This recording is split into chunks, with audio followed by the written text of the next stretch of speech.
ಘಟನೆ ಏನಾಯಿತು, ಇಡೀ ಸರ್ಕಾರ ತಲೆ ತಗ್ಗಿಸುವಂಥ ಒಂದು ಘಟನೆ. ಕಾನೂನನ್ನು ಗಾಳಿಗೆ ತೂರಿ ಅಲ್ಲಿನ ಮುಸ್ಲಿಂ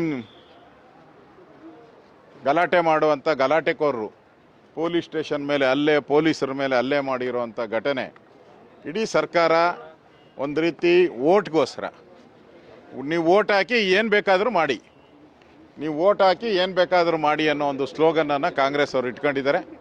ಇವತ್ತು ಕಾನೂನು ಸುವ್ಯವಸ್ಥೆ ಕುಸಿದೋಗಿದೆ, ಸರ್ಕಾರ ಮೀನಾವೇಶ ಎಣಿಸ್ತಾ ಇದೆ.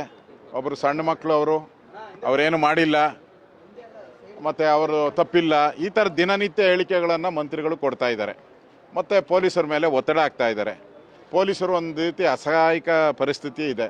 ಕಾನೂನನ್ನು ಕೈಗೆ ತಗೊಂಡವ್ರ ಮೇಲೆ ಕ್ರಮ ತೆಗೆದುಕೊಳ್ಳೋಕ್ಕೂ ಹಿಂದೇಟು ಹಾಕುವಂಥ ಪರಿಸ್ಥಿತಿ.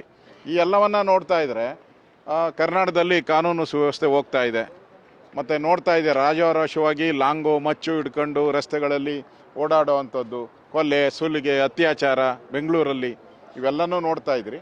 ಇದರ ವಿರುದ್ಧ ಒಂದು ಪ್ರತಿಭಟನೆ ಮಾಡಬೇಕು, ಜನಕ್ಕೆ ಒಂದು ಅವೇರ್ನೆಸ್ ಕ್ರಿಯೇಟ್ ಮಾಡಬೇಕು. ರಾಜ್ಯದಲ್ಲಿರುವಂಥ ಸರ್ಕಾರ ಓಟ್ಗೋಸ್ಕರ ಮುಸ್ಲಿಮರನ್ನು ಓಲೈಕೆ ಮಾಡುವಂಥ ಸರ್ಕಾರ, ಇದು ಕಿತ್ತೋಗಿಯವರೆಗೂ ಈ ರಾಜ್ಯಕ್ಕೆ ಕಾನೂನು ಸುವ್ಯವಸ್ಥೆ ಅನ್ನೋದು ಕಳೆದೋಗಿದೆ. ಅದೊಂಥರ ಕಟ್ಟಿಟ್ಟು ಬುತ್ತಿ, ಇವ್ರು ಬಂದರೆ ಈ ಥರ ಆಗುತ್ತೆ ಅಂತ. ಅದಕ್ಕೋಸ್ಕರ ಹೋರಾಟಕ್ಕೆ ಬಂದಿದ್ದೀರಿ. ಕೋರ್ಟಲ್ಲಿ ನಡೀತಾ ಇದೆ, ನೋಡೋಣ. ಕೋರ್ಟಲ್ಲಿ ಪರ್ಮಿಷನ್ ಕೊಡ್ತಾರೆ ಅನ್ನೋ ವಿಶ್ವಾಸ ಇದೆ.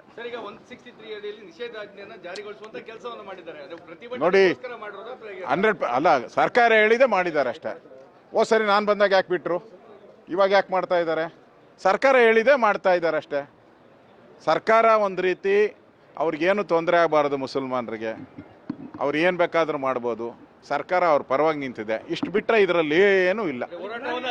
ಹೋರಾಟ ಹತ್ತಿಕ್ತಾ ಇದ್ದಾರೆ, ನಾವು ಅದಕ್ಕೆಲ್ಲ ಎದುರಲ್ಲ. ಕೋರ್ಟ್ಗೆ ಹೋಗಿದ್ದೀರಿ, ಕೋರ್ಟಿನ ಆದೇಶಕ್ಕೆ ತಲೆ ಬಾಗ್ತೀರಿ. ಮಾಡಬಾರ್ದು ಅಂತಲೇ ಕಾಂಗ್ರೆಸ್ ಅವ್ರದ್ದು ಚಿತಾವಣೆ.